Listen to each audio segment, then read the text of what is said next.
Lafare, quand il est venu la dernière fois. Il est venu au Maguette. Oui, Aziz Lafare est venu l'autre fois pour dire que les radicaux de gauche soutenaient le Ben Khalifa et le PS. D'accord. Ça, c'est ce qu'il est venu dire. Donc, moi, je lui ai répondu aussi simplement que ça. C'est un casus belli. Il n'y a pas de radicaux sur Vénitieux. Et tu viens présenter un soutien à le Ben Khalifa. C'est inacceptable. Il ne m'a jamais répondu depuis. Et nous sommes amis, lui et moi. Et donc, il est sur des sites ou sur vos... je ne sais pas où sera candidat cette année. Vous êtes vraiment... non, je ne sais pas. Ah non, je ne sais pas où sera candidat cette année, ça c'est sûr. Ce que je dis, c'est la manière la plus simple de le dire. Hein. Je vais être direct. Non, vous avez raison. Je ne sais pas où il sera candidat, mais je considère que... Moi. Alors, je ne peux pas passer la magouille, parce que ce n'est pas la magouille, mais mentir aux gens qu'il y a des PRG à Vénitieux, bah, écoutez, pour moi, c'est une... Bon, après, c'est le jeu politique, hein, ils disent ce qu'ils veulent, avec qui ils veulent. Donc là, ça me choque plus que ça. Sinon, magouille, au moins mensonge. Je ne suis pas sûr qu'on appellera du mensonge, parce qu'elle a dû prendre sa carte récemment. Ouais. C'est Fabien qui m'a expliqué l'autre fois. Tu vas voir que la veille de l'élection, ils vont sortir quelqu'un au PRG à qui vont faire prendre une carte 10 minutes avant. Si vous dites qu'il est adhérent de plus belle lurette, vous pouvez dire de ma part c'est faux, c'est du mensonge. Ça c'est clair. D'accord. Mais bon, comme vous dites, de toute façon, pareil, hein, sur les affiches, il vaut mieux avoir des étiquettes. Bien sûr, mais il en a 3 maintenant, c'est bien. Incarner le rassemblement. Il en a 3 maintenant normalement, non? Je sais pas, PS, PRG et puis... Il n'y a pas le modem. Ah bah oui, le modem, bien sûr. C'est pas le modem ou pas, je ne sais pas, j'ai pas vu les nouvelles affiches. Mais, il en a 4. Non, il en a 4, excusez-moi, je suis... Bon, j'ai la tête. PS, PRG, modem, Gérard Collomb. Parce que j'ai vu que c'était la liste soutenue par Gérard Collomb. Maintenant, Gérard Collomb va bien faire la politique à Vénitieux, donc c'est génial hein, qu'ils viennent. Ouais, mais enfin bon, allez, on va pas. Mais je sais pas, on nous annonçait sa venue. Mais Gérard Collomb? Ouais. Ah bon, c'est génial. Oui, mais j'ai pas l'impression que ce soit finalement là les tuyaux. Bon, de toute façon, Gérard Collomb a mis les pieds à Vénitieux combien de fois? Pourquoi il a mis les pieds à Vénitieux? Pour faire l'inauguration. Mais je ne pense pas que Gérard Collomb soit venu spontanément à Vénitieux. Le sort des habitants de Vénitieux, je ne suis pas sûr qu'il a déjà beaucoup à faire avec les Lyonnais, a beaucoup à faire dans sa future métropole. Et je pense que le sort de Vénitieux, c'est parce qu'il l'importe le plus. Et c'est tout à fait normal. Il n'est pas maire de Vénitieux, il est président du Grand Lyon, mais de sa position, il a une vue globale des choses. Donc pour moi, Gérard Collomb n'est pas... Bon, après, s'il veut apporter son soutien, on peut dire aussi qu'elle soutient François Hollande, il n'y a pas de problème. Elle soutient tout le monde, ça c'est bien, c'est génial. Mais j'arrête là-dessus avec le PS et le PRG, parce que je pense que non, mais je voulais vous parler de ça, parce que j'ai effectivement appris qu'ils allaient présenter leur liste, sans doute, en disant qu'il y avait le modem de Madame Mertani, et puis le PRG de Madame, je ne sais plus son nom. D'accord. Alors, je vais être... en ce qui nous concerne, ça va être très clair. Nous, il y a des adhérents d'Union des Voix et des habitants de Vénitieux qui ne sont pas adhérents d'Union des Voix. Qui sont... Combien Alors, la proportion, c'est un tiers d'Union des Voix, 2 tiers non Union des Voix. Alors, d'autres adhérents d'Union des Voix me font des histoires parce qu'ils me disent, oui, mais attends, nous aussi, on souhaitait être... oui, mais on avait fixé la règle depuis longtemps, c'est-à-dire que dans toute notre démarche, on veut essayer de reproduire le moins possible ce qui se fait déjà.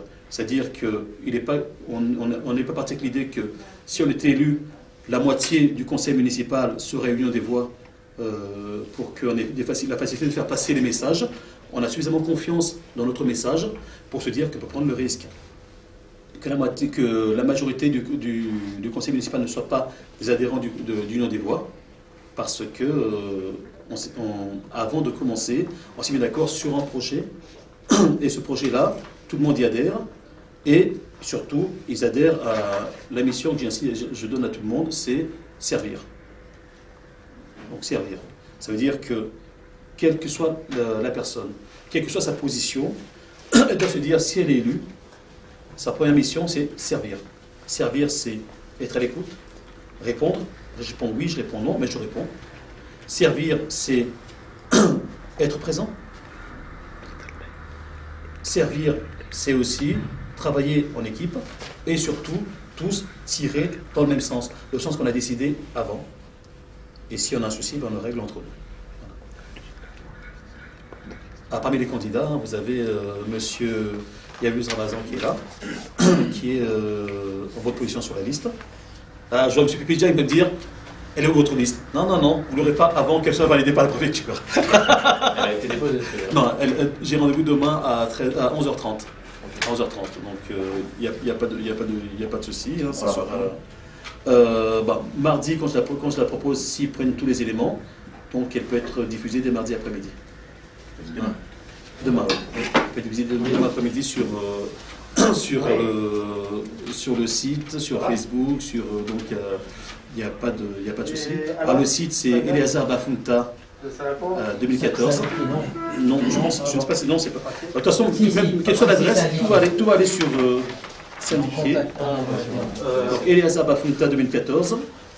Donc de toute façon, tous les sites vont converger à cette adresse-là.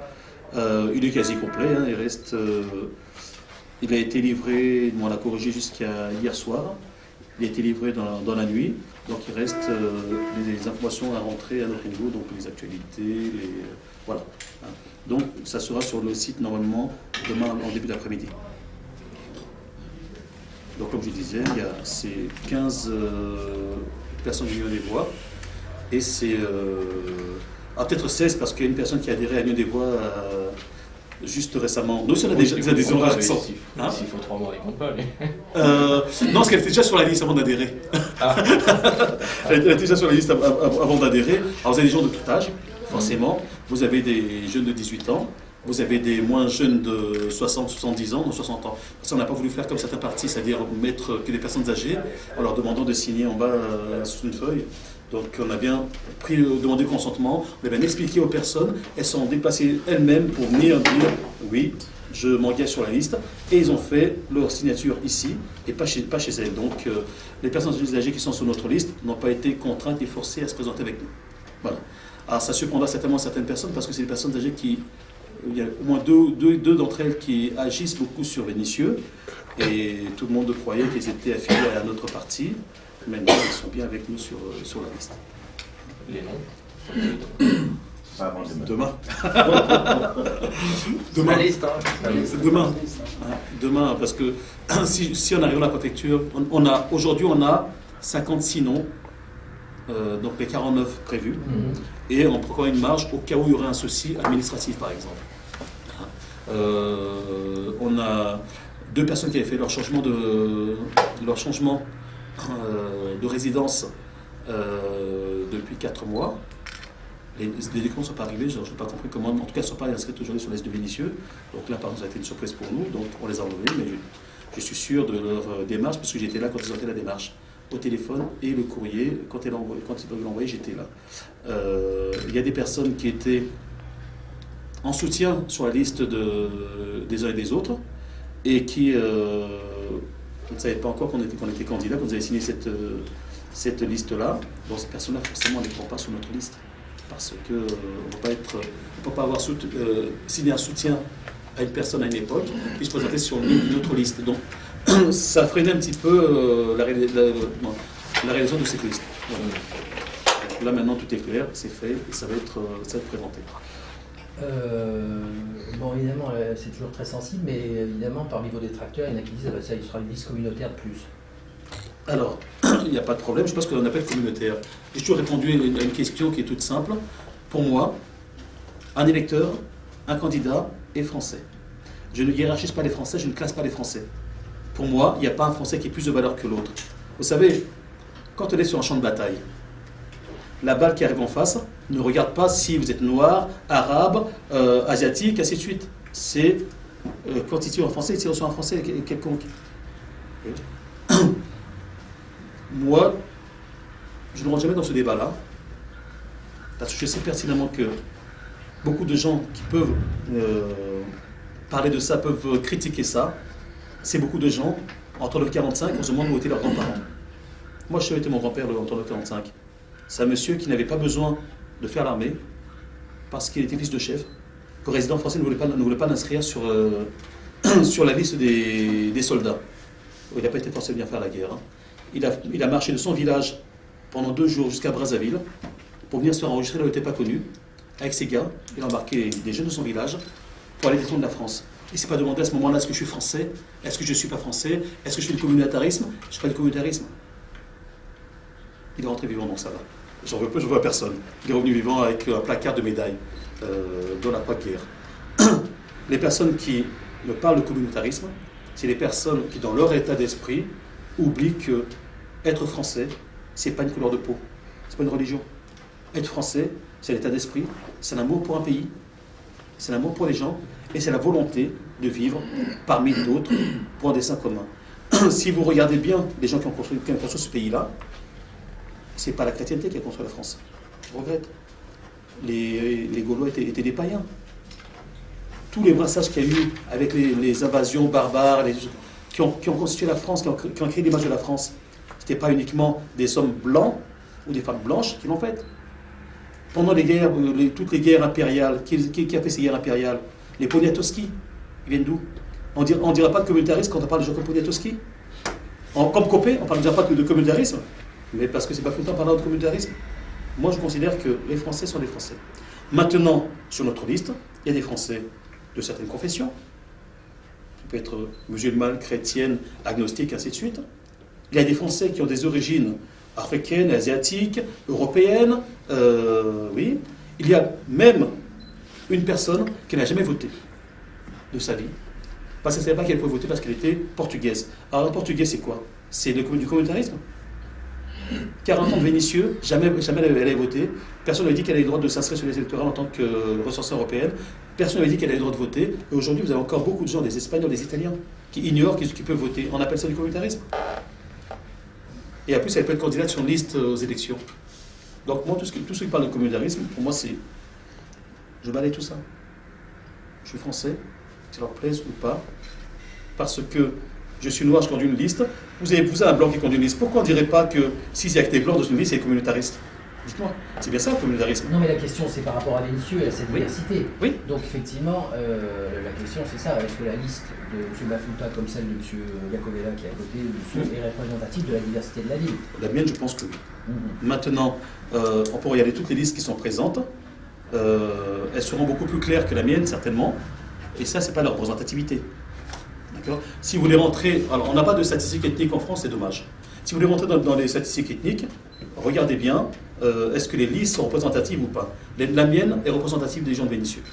Là, je le dis, je l'assume. D'accord? Quelles que soient les origines, quels que soient les quartiers, on a de tout sur cette liste-là.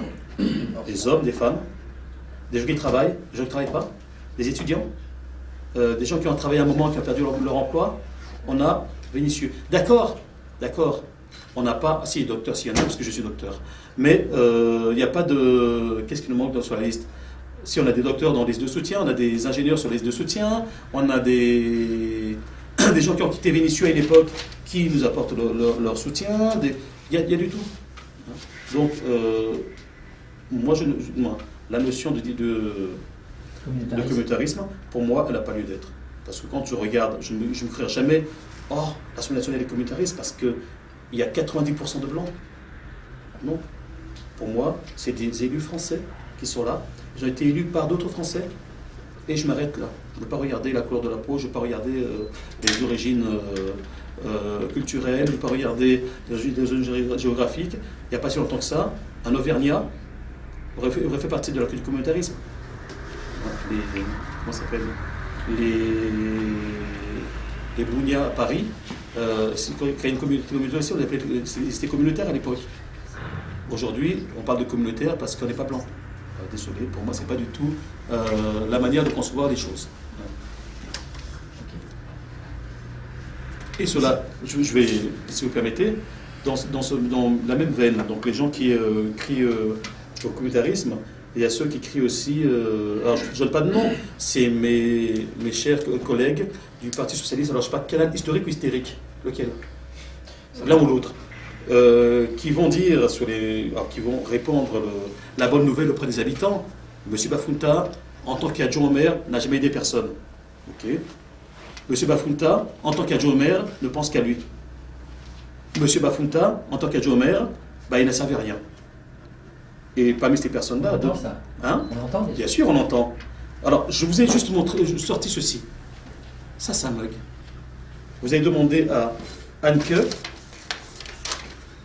Michael, Milena, Carlotta, Vivien, Anna, Alicia, Marike, Léonie, Tillman, Léon et Maurice, ce qu'ils pensent de M. Bafunta. Hier, j'ai la bonne surprise. Une dame qui est venue, hier matin, j'avais un rendez-vous de travail avec 4 personnes. Cette dame est venue. Elle est venue me remercier pour ce que j'avais fait pour elle en 2001. C'est quoi? Je ne me rappelle même pas de ce que j'ai fait pour elle en 2001.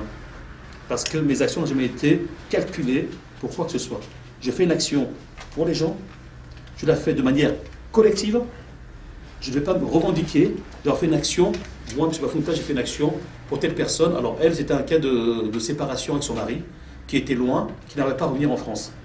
Il y a eu des cas de personnes, pour les logements, il y a eu des cas de personnes, tenez, un exemple génial, quand je dis que je l'agis collectif. Pendant 15 ans, des personnes avaient un problème de sécurité devant chez eux, route de Corba, un miroir. Un miroir qui était cassé, la Cour l'a remplacé une fois, puis je ne voulais plus le remplacer après. Ces personnes ont rencontré le maire, à l'époque, 2 adjoints, personne rien n'avait bougé.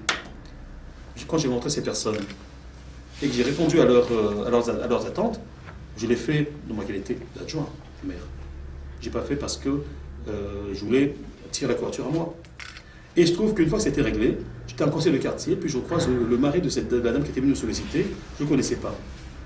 Il me dit, ah bah oui, M. Bafunta, bon, merci de vous être occupé d'autres affaires, mais rassurez-vous, M. Falcone avait tout réglé déjà, ils ont mis le miroir. Je regarde, je dis, pardon? Bah oui, M. Falcone, c'est un ami d'enfance, il m'a dit qu'il avait réglé l'affaire. Je dis, d'accord, il a réglé quand? Il a réglé le jour où le miroir est arrivé. Mais votre femme est venue voir M. Falcone ou moi? Est-ce que vous vous rappelez combien d'années avant vous étiez venu les voir? Qu'est-ce qui était passé? C'est-à-dire que ce que j'avais fait moi, en tant qu'adjoint au maire, je dis bien, donc de manière collective, c'est-à-dire je n'allais pas dire, c'est moi qui ai fait ça. J'ai fait ça parce que j'ai une délégation pour faire ça, c'est mon boulot. Même si je dois passer 2 ans sur un dossier, je passe 2 ans sur un dossier. Et à l'arrivée, c'est un de mes collègues qui dit, c'est moi qui l'ai fait. Bravo, mon gars. Bravo. Donc tout ce qu'on peut entendre autour sur moi, écoute, oui, il n'y a pas de problème. Il y a un monsieur qui s'appelle, alors je ne vais pas le nommer, il s'appelle Rémi Scandrani, qui travaille à la régie de quartier. Je l'ai appelé la semaine dernière juste pour lui dire bonjour. Oh. Il était au PC, et pendant qu'il était au PC, il critiquait les communistes parce qu'on n'avait pas donné un marché. Voilà. Il espérait que les communistes allaient magouiller pour lui donner un marché parce qu'il était chez eux. Il y a, en 2001 ou 2008, il devait être encore. Donc j'appelle juste pour lui dire bonjour parce que bon, j'avais vu qu'il avait reçu une prime pour son association, le prix Carrefour. Je suis content pour lui, donc je l'appelle, je ne l'ai pas. Le lendemain, il m'envoie un message, j'ai pas le temps de lire le message. C'était quand ça? La semaine dernière. D'accord. Puis j'attends, mais la prime est reçue il y a un bout de temps. J'ai pas l'occasion de le. C'était pour l'épicerie solidaire. L'épicerie solidaire, ah, oui, ouais, solidaire. Donc je l'appelle je l'ai appelé juste pour le féliciter, mais de vive voix, il me répond. Puis le lendemain, j'ai une de nos policiers qui me dit, tiens, j'ai vu Rani, il m'a dit ça et ça. Il m'a dit que je peux te le dire. Parce que c'est que je n'ai jamais aidé personne. Personne, c'est lui. Il y a l'épicerie solidaire, il demande une subvention à la mairie de Vénissieux. La mairie de Vénissieux lui répond. Et ce brave monsieur écrit à tous les élus. Il y a un pauvre élu qui prend la peine de lui répondre par écrit en lui disant c'est pas ma délégation, je ne peux pas t'apporter d'aide là-dessus. Par contre, je vais déposer le courrier sur le bureau de ma collègue et je vais lui en parler. Du coup, je n'ai rien fait. Donc, il y a beaucoup de gens qui disent que je n'ai rien fait. Mais de toute façon, c'est bonne guerre. C'est bonne guerre. Mais qui ne s'inquiètent pas, je vais pouvoir dire aussi, eux, ce qu'ils ont fait aujourd'hui. Hein, quand je vois... alors, je n'ai pas le communiqué là, parce qu'on est en train de travailler là-dessus, parce que j'ai 2 collègues qui ont eu la bonne idée de s'adresser aux habitants de la Sacovive en détournant le courrier le fichier de la Sacovive. Mais ça, j'en sais rien, ça. C'est le fichier de la Sacovive. Comment pouvez-vous écrire? Vous l'affirmez qu'ils ont utilisé non. le fichier de la Sacovive. On écrit à tous les habitants quand on a leur adresse. Mais non, mais ça peut être juste des trucs mis dans les boîtes aux lettres. En tout cas, moi, les personnes que j'ai vues m'ont dit, il nous a écrit. Oui, mais j'imagine pas qu'ils aient... En tout cas, ils ne sont pas gênés pour détourner le fichier de la ville et écrire à tous les agents. Mais là, vous parlez de votre fille, là. Je parlais de mes 2 collègues. Je peux même parler de 3, mais j'en parle de 2 collègues. C'est parmi ceux qui apportent le plus d'informations bienveillantes sur moi. D'accord? Donc le canal historique et le canal hystérique. Voilà. Qui montrent leur incompétence qui avoue la compétence sur un courrier en s'adressant aux habitants en disant « C'est pas moi, je n'étais pas au courant, je ne savais pas, je suis vice-président, mais je ne sais pas. Je suis administratif, mais je ne savais pas. Mais attention, ça a changé avec nous. On va tout mettre à plat, on va changer. » Qu'est-ce qui va changer? On va changer la gouvernance. Waouh, ça veut dire quoi ça? Ça veut dire qu'on va changer la gouvernance. C'est-à-dire qu'on va continuer à faire la même chose, mais on changera les têtes. C'est ça, changer la gouvernance? Est-ce qu'ils savent ce que ça veut dire, changer de gouvernance? Juste ça. Après, je sais que Christophe Girard écrit aussi, bien sûr, lui, ça fait depuis un siècle qu'il se prend pour le profondeur des torts des uns et des autres, mais il est... comment on les appelle ça? Allez. Il n'y a qu'un Faucon. Il n'y a qu'un Faucon. Il n'y a qu'à faire, Faucon, tous ces gens-là, c'est bien. Tant qu'ils n'ont pas les choses en main, ils peuvent critiquer. C'est facile, la critique est facile. Je ne critique pas mon action. Je n'y ai pas, je n'étais pas au courant, je ne savais pas. Eux arrivent à le dire. Et là-dessus, j'attends les propositions des personnes. On sait ce qui se passe à la Sacovive. On voit ce qui se dit. On voit les habitants. Mais j'ai décidé de ne pas leur écrire pour leur dire quoi? Oh, je vous ai compris. Je serai là pour vous défendre. Sans moi, il n'y aura rien. Non.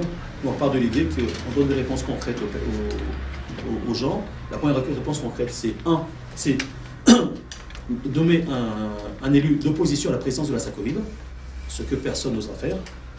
Comme ça, on ne parlera pas de non-transparence. Bien sûr, le vice-président pour la majorité quand même. Il ne faut pas être aussi libéral que ça. Tout comme au chauffage urbain, confier la présidence des comités à l'opposition. Deuxièmement, la Sacovive n'a plus rien à faire à la mairie. Elle va dans ses locaux. Son siège social, c'est Émile Zola, c'est pas Ville de Vénissieux. Alors qu'aujourd'hui, la Sacovive, son siège est à la ville de Vénissieux. Troisièmement, la Sacovive est une société d'économie mixte. D'accord? Une société avec des actionnaires. Donc, réserver une part de l'actionnariat aux habitants, comme on fait dans beaucoup d'entreprises. Les salariés, on réclame des parts sociales pour l'ensemble des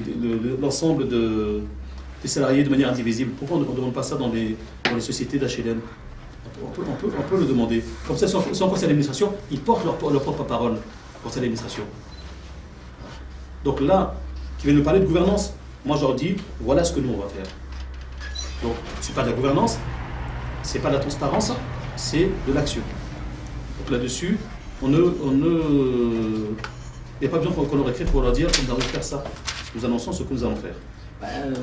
Bon, enfin, ce qui est annoncé, c'est la Sacovive, de toute façon, on va disparaître. Donc tout va aller mieux parce que ça sera fusionnera avec le banlieue habitat ou que sais-je. C'est pas historique. Hein. Oui, moi, dans mes intentions, c'est pas du tout ça. La Sacovive, c'est l'argent que les Vénitiens ont mis là-dedans. Je ne sais pas pourquoi on va lui donner de l'argent. On va porter nos capital à banlieue habitat.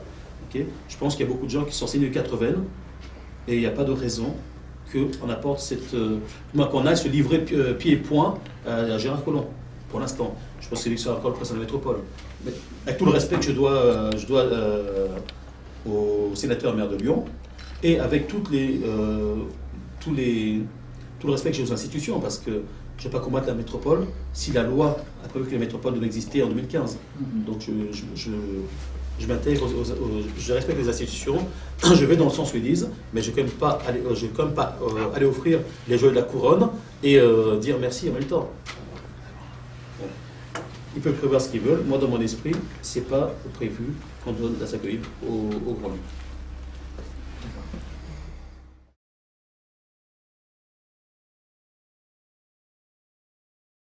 Mais est-ce que vous pouvez nous redire quel est le sens de votre candidature dans le paysage tel qu'il est? Alors vous allez me dire, je vous donne des éléments là, parce que les propos que je tiens, personne ne les a tenus jusqu'à preuve du contraire pour le moment, donc c'est vrai.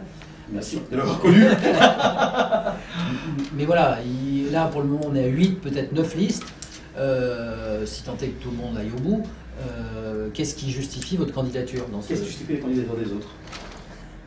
Je retourne la question. Qu'est-ce qui justifie la candidature des autres? Non mais vous vous classez à gauche. Moi je suis à gauche, oui. Hein? Oui. Jusqu'à nouvel ordre, en tout cas je suis à gauche. Ancien adjoint, enfin actuel adjoint encore, jusqu'à preuve du contraire. Vous n'êtes pas sur la liste de la majorité sortante.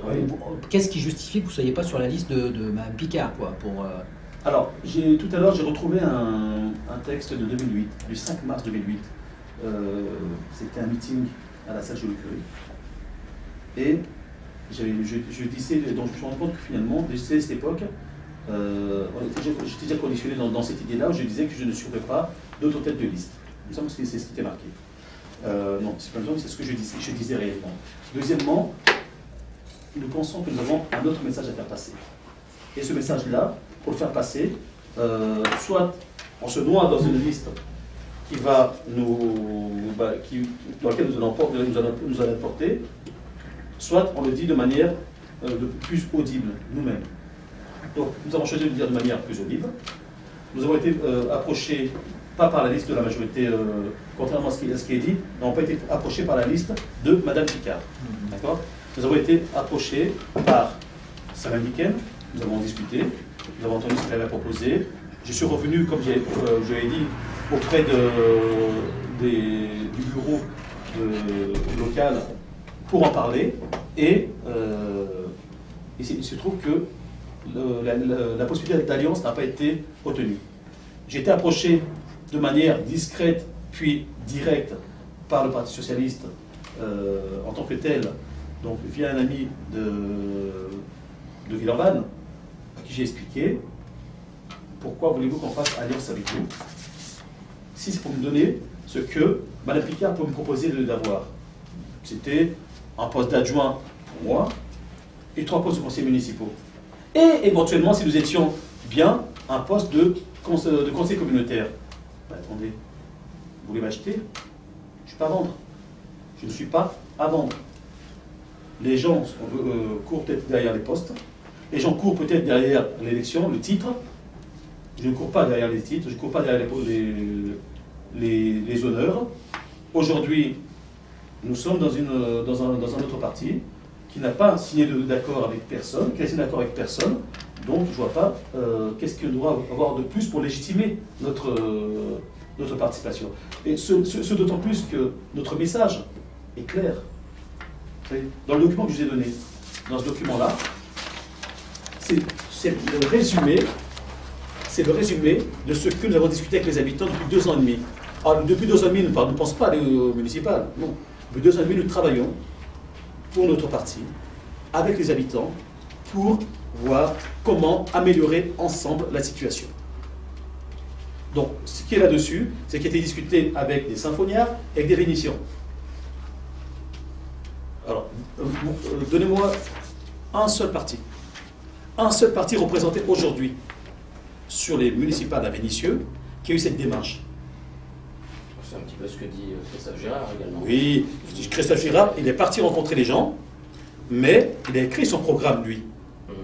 Nous avons rencontré les gens, nous avons discuté, nous étions assis dans des appartements ou dans des locaux publics pour discuter, pour faire le tour des questions sans arrière-pensée, sans animosité, non, nous étions le plus simplement possible installés à discuter qu'est-ce qu'on peut améliorer dans nos vies, comment on peut améliorer les choses dans nos vies. Donc là, c'est le résumé. Le programme chiffré sortira normalement lundi prochain. Donc ce document est distribué en porte-à-porte sur les marchés et dans les points. Ce matin, il a été distribué au métro de Gare de Vénissieux. Il a été distribué sur les marronniers entièrement, parce qu'on a fait du porte-à-porte sur tous les marronniers. Et il va être distribué, aux marronniers, il va être distribué dès demain sur le Moulin à Vent. Et il va être distribué après dans tous les quartiers comme ça. Toute la semaine, nous sommes sur le pont pour faire ça. Est-ce que vous êtes satisfait de ma réponse? Non. Rappelez-moi, vous êtes adjoint depuis 2008 ou non, 2001. 2001, oui. 2001. Oui. Je ne me rappelais plus. Non, 2001. Ouais, Oui. d'accord. Et vous n'étiez pas élu avant 2001? Non, pas du tout. On vous a demandé pourquoi vous êtes présenté. Est-ce que c'est finalement un calcul arithmétique d'intérêt, ou est-ce que le message, parce que quand on voit votre communication changer le visage de la politique par le vôtre, est-ce qu'il y a quelque chose derrière Il y a déjà le refus des compromissions. Vous entendez donc pareil, hein, mais donc, je ne sais pas si c'est Madame Amdiken, mais bon, c'est pas si important que ça. Son groupe qui distille des informations du genre, ils ont déjà dealé avec les socialistes, ils ont déjà dealé avec les communistes, ils n'ont dealé avec personne. Au deuxième tour, nous n'avons pas dealé avec qui que ce soit. Je n'ai pas insulté l'avenir. Mais il est clair aujourd'hui que nous ne sommes pas dans la position du deal. D'accord? Donc, pour nous, c'est clair. Donc, si vous voulez, ça nous vraiment dans une position différente des autres. Aujourd'hui, qu'est-ce qui se passe? À gauche, celui qui arrive en tête va se retourner en disant, bon les gars, vous êtes tous derrière moi pour combattre la droite et l'extrême droite. À droite, celui qui arrive en tête, en bonne position, va dire, vous êtes derrière moi pour qu'on batte les communistes et leur clique. Et on les appelle comment? Ils ne sont pas Front National, ils sont comment? Bon, les identitaires qui pensent que la France doit être blanche, chrétienne et je ne sais pas quoi, eux diront, il faut qu'on les je n'aurai pas de mots, mais tous, il faut qu'on soit là parce que de toute façon, on est chez nous, c'est notre pays. Nous ne mettons pas dans cette logique-là. Nous ne mettons pas dans la logique que le 23 mars à 20h01, quand on aura tous les résultats sur la commune, prendre le téléphone, appeler Pierre-Paul ou Jacques en disant bon, comment on fait, comment on fusionne, comment... Non. Nous ne sommes pas dans cette optique-là. Alors, après, demander pourquoi on ne fait pas, on n'est pas sur une liste commune avec les autres, c'est que nous ne sommes pas du tout dans la même optique. Voilà. Donc, nous gagnons, tant mieux. Nous perdons un poste d'adjoint, c'est tout. Et un poste d'adjoint, c'est qu'un poste d'adjoint. C'est pas le bout du monde. C'est-à-dire que quel que soit le résultat, votre résultat, vous ne fusionnerez pas votre liste avec une liste arrivée éventuellement devant, derrière. Ah, moi, faudra qu'on me donne la logique des choses. Comme disent, sur quelle base on fusionne. Parce que déjà, pour discuter au premier tour, il fallait qu'on ait une base commune de discussion.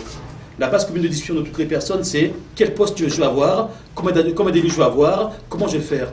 Ça, c'est la base classique de discussion de tout le monde. D'accord? Nous ne sommes pas aujourd'hui sur la discussion, sur cette discussion-là. Nous ne sommes pas sur la discussion de savoir, bon, combien d'élus tu me donnes, combien de... Non, ce n'est pas du tout notre mode de pensée. Donc à partir de là, je vous laisse deviner la suite. Oui, sauf que si... Bon, c'est pas l'hypothèse la plus probable, mais si vous faites 10% au soir du premier tour, oui. Forcément, vous pèserez quelque chose. Et forcément... Au deuxième tour dans ce cas-là. Oui, c'est vrai. Bon, alors 8%. 8%, et ben nous irons bye-bye. Bye-bye, voilà. Ah bon? Oui, bah oui, monsieur Pépier, qu'est-ce que vous voulez que je fasse? Ah bah c'est dommage, non? Avec d'autres, non? Qu'est-ce qui est dommage, monsieur Pépier? Bah, quand on veut changer quelque chose que les autres ne portent pas. Quand on veut changer le visage de la politique, pour se trouver noyé après dans un projet dans lequel on n'a pas la main. D'accord. Non, mais attendez, après, essayez de me convaincre. Moi, je suis prêt à tout écouter, je suis prêt à tout entendre, mais essayez de me convaincre que aujourd'hui, je suis en train de porter un message, et demain, on va négocier que 2 places. Si vous voulez, les gens qui sont sur cette liste-là viennent aussi sur des valeurs. Et parmi ces valeurs, c'est servir. Pas se servir. Nuance. D'accord? Vous savez, c'est ce que dit Christophe Girard, sans arrêt. Oui, s'il veut, il peut le dire. Mais moi, je le démontre là. Je montre en me disant que je suis prêt à perdre le poste que j'occupe aujourd'hui, demain. Ça, je le dis. Lui, il peut le dire, il n'a rien à perdre. À part une élection, il n'a rien à perdre. D'accord? Moi, à part une élection, j'ai à perdre que mon poste. Les autres qui sont avec moi ne sont pas élus.